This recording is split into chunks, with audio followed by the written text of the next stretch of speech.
England's victory over Norway puts them into a semi-final at the 2026 World Cup. But this is a semi-final like no other. The history between the two sides, the greatest player of all time featuring, and England find themselves as an underdog for the first time at this tournament. It's going to take everything from Jude's excellence to Dan Burn putting his body on the line if England want to beat Argentina and reach the World Cup final. But how can they do it? Well, I'm 𝗘𝗫𝗧𝗏, FourFourTwo's resident tactician, and this is how England can stop Lionel Messi and beat Argentina.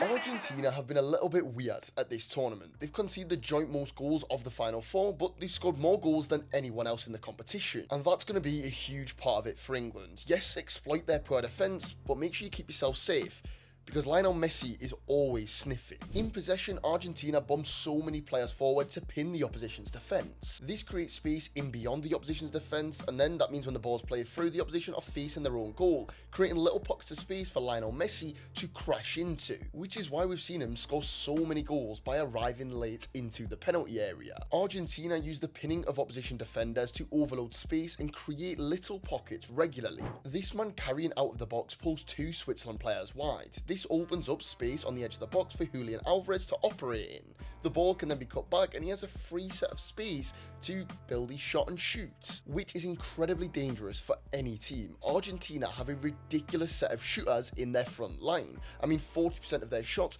have came from outside of their box. And that's no coincidence, because yes, inside the penalty area, Enzo Fernandez crashing in or Messi getting one on the volley can be dangerous, but if you give them even an ounce of space anywhere near your goal, this Argentina side can punish you, which is why you need spare men. Against Norway, Bukayo Saka dropped deep to create 2v1s against the Norway winger, but also had the ability to step out and close down the advanced midfielder if the ball was cut back. England's ability to knuckle down and move as a unit to limit space for the opposition means that opposition players often struggle to get space to actually create chances from. Now, as we've established, Argentina are great going forward and can pin the opposition back inside their own box, but to do that, they take risks. When in stable possession, their whole team is high to allow for them to pin the opposition in, but that means they often have just two, sometimes even one defender on their last line of defense, which means teams who move the ball quickly can exploit Argentina's biggest strength.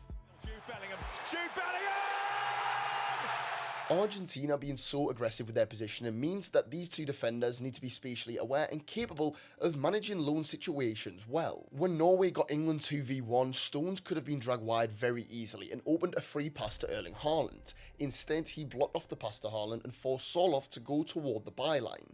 Once Stones has slowed him down and gets back up to arrive, he then engages with Soloff, forcing him to produce a final action in an uncomfortable position. Argentina's centre-backs don't have that same sort of maturity to their play. Maybe they're a little bit more rash, a little bit more aggressive, which means, yes, they turn the ball over more regularly than England's centre-backs, but in those situations where you can get exploited if you dive in, Argentina can struggle. Against Switzerland, we saw this 4-4-2 mid-block with the Argentina midfield and attacking line being aggressive and advanced. But the defence can be dragged deeper if you go man-to-man with their back line when you have the ball. Once that defence is dragged deep, you then open space in between the lines, splitting the Argentina midfield, who are aggressive, with the Argentina back line, who are also aggressive, but want to be man-to-man and touch tight at all times. Then, because of Romero and Martinez's aggressive tendencies, they will then try and step out to close the gap between the midfield and defence, which leaves their backline 2v2 in this situation. So one direct ball in behind, and Switzerland find themselves in an incredible position, which to me sounds pretty enticing for this England side who thrive in space, especially Jude Bellingham. With Kane dropping deep and Jude going high, the opposition's midfield and defence get split between their duties. So, as England progress play, Bellingham can ghost toward the box and get space between the defence and midfield to hurt the opposition, which is where I think this England team get real joy against Argentina. If Tuchel can make sure his side engage the centre-backs, they can then open space between the lines or even in beyond for Gordon, Saka and Jude to get themselves into. Now, as we know, Bellingham has been one hell of a player at this year's World Cup. He's currently England's joint top scorer at the time of recording, and he's come off the back of the first back-to-back World Cup brace since Maradona 40 years ago. So let's be honest, you'd be pretty insane to not try in some way to make the most of Jude's clutch gene. He pops up whenever this nation needs him, So you got to find a way to make sure that he can pop up whenever we do need him. Because his ability to get into areas beyond defences and react before anyone else does is something you expect from an experienced striker, not a 23-year-old midfielder. So how can this England team ensure that Jude is in positions to exploit this aggressive Argentina back line? The roof goes off the entire country. Video aside for a second, here's a hypothetical question for you. Imagine you're on your holidays for the World Cup, or you're travelling for work and can't get your World Cup fix. You've got your TV licence sorted so that you can watch the BBC when you're at home in the UK, but not when you're abroad. So what do? Well, our Office friends here at Tom's Guide have the answer, because they've tried out a wide range of VPNs, and NordVPN stands out as a strong option. Fast, reliable, and it comes with a 60-day money-back guarantee, enough to cover the entirety of the World Cup tournament. So that means you can try it risk-free. The best bit? Well, for all 442 viewers, there's also an exclusive offer available. All you've got to do is head down to the description and click the link to find out more. But for now, let's get back to this video. These moments here are England at their best, and funnily enough, they're a huge way that England can hurt Argentina. O'Reilly's carried past his winger here, which creates a 2v2 against the wide defenders of Norway. Once O'Reilly plays that quick combination with Gordon, England are in behind and in a brilliant position to hurt Norway, which is something that we've seen in abundance over the course of this tournament. But against Norway, we didn't really see it enough. And that worries me, because against Argentina, we need to see it plenty. We need to see those combinations really getting at the Argentina defence. Switzerland did exactly that by creating wide triangles, which would occupy 3 Argentina defenders and open space in beyond once they commit, so Switzerland could get in beyond and then attack the Argentina 6-yard box. If England can do that, then they should find a way to get through this Argentina team.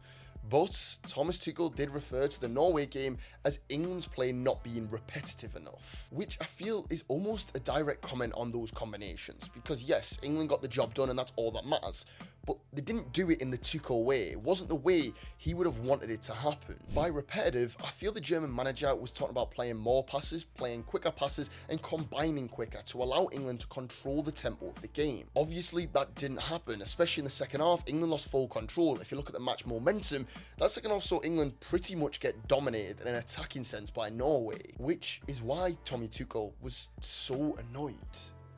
Because when England got the ball wide and moved it quick to enter the final third, they really hurt Norway. But because they were slow to play the ball and force direct passes, Norway could shuttle across and create overloads in defence to stamp England out. That cannot happen against Argentina, because if England are a little bit laxy-daisy in possession and Argentina snick it, they'll kill England in transition, or if they have prolonged possession, they will find a way through. Switzerland are too slow to play wide here, so Argentina managed to steal the ball, then quickly burst forward, creating a 3v1 on the halfway line.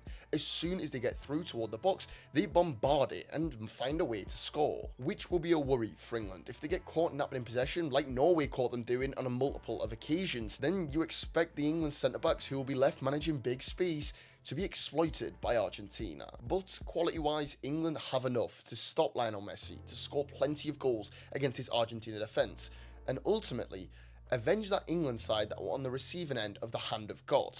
It's going to be a tough game, and it's probably the biggest game that England have played since the Euros final.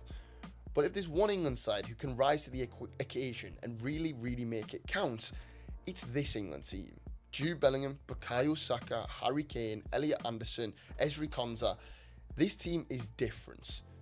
And if anyone can step to Argentina, shut them down, and make them pay for some of the things that have gone on thus far, it's this England team. It's going to be one hell of a fixture, but I believe we can get it done. If you think England can't get it done, then let me know in the comments. I will be a little bit annoyed with you. But if you think they can do it, then let me know and I'll be very happy. I've been 𝗘𝗫𝗧𝗥𝗍𝗬, this has been FourFourTwo, and I'll see you all in the next one.